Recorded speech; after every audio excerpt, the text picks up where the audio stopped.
All these self-described American patriots are rejoicing. Nicolás Maduro is being paraded on the streets of New York in an almost Byzantine display of naked American power, akin to how victorious kings would treat vanquished ones in the Middle Ages. But what if this daring raid in Caracas had gone wrong? Because one such mission did go horribly wrong. You've probably watched a movie about it, Black Hawk Down, but trust me, you don't know the whole story. Welcome to Realpolitik with Zaidi, where the world's a Hobbesian jungle and nation-states fight to stay alive.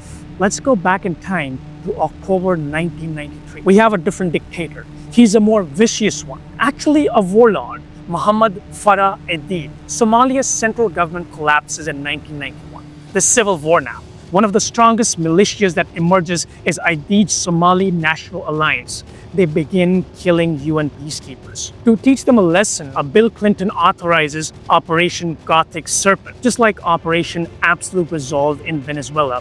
It's a snatch-and-grab mission. Clinton wants Aidid captured. Task Force Ranger is deployed, including elite Delta Force operators. But unlike this massively successful operation in Venezuela, they fail in Somalia, and they have to be extracted by the UN peacekeeping force with Pakistani troops at the helm and Malaysian troops in the rear. Let me paint the picture for you. It's October 3rd, a hot afternoon in Mogadishu. Intel says two of Aidid's top aides are meeting near the Olympic Hotel in the chaotic Bakara market. The plan sounds straightforward. Delta operators and Rangers fast drop in from Black Hawks, grab the targets, and roll out with a ground convoy. Should take less than an hour, right? They snag 24 Somalis, including the big fish, and it's mission accomplished. But wait.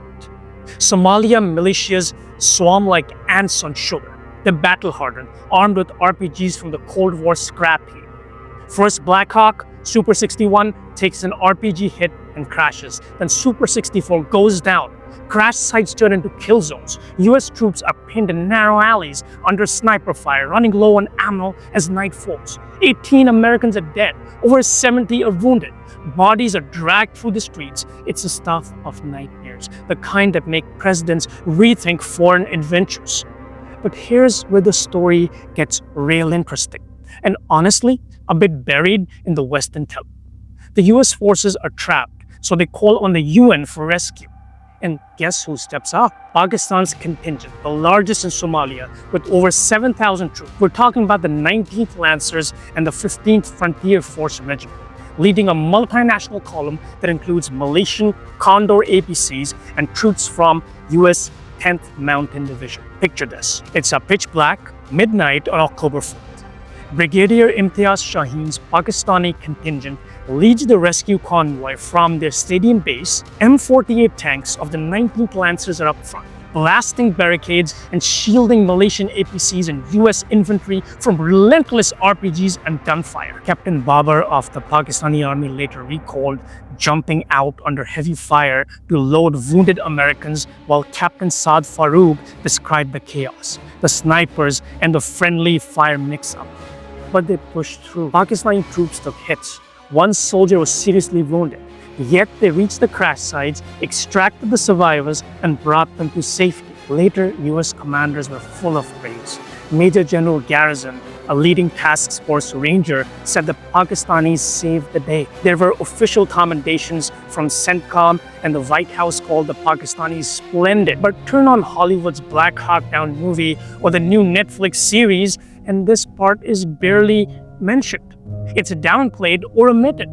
Western telling centers on American heroism, yet without those Pakistani tanks leading the charge, far more US lives would have been lost. Now, fast forward to January 3rd, 2026. Delta Force nails it in Caracas. Helicopters suppress defenses, commandos breach Maduro's compound, and he's captured in his pajamas with his wife. There are 0 US fatalities. A realpolitik masterclass in projecting power, if you ask me. So why did the Venezuela raid go so smoothly while the Somalian one turned into a total disaster? Look, in my view, the biggest reason is that Maduro's security was probably compromised. There was this massive $50 million US bounty on his head. Remember?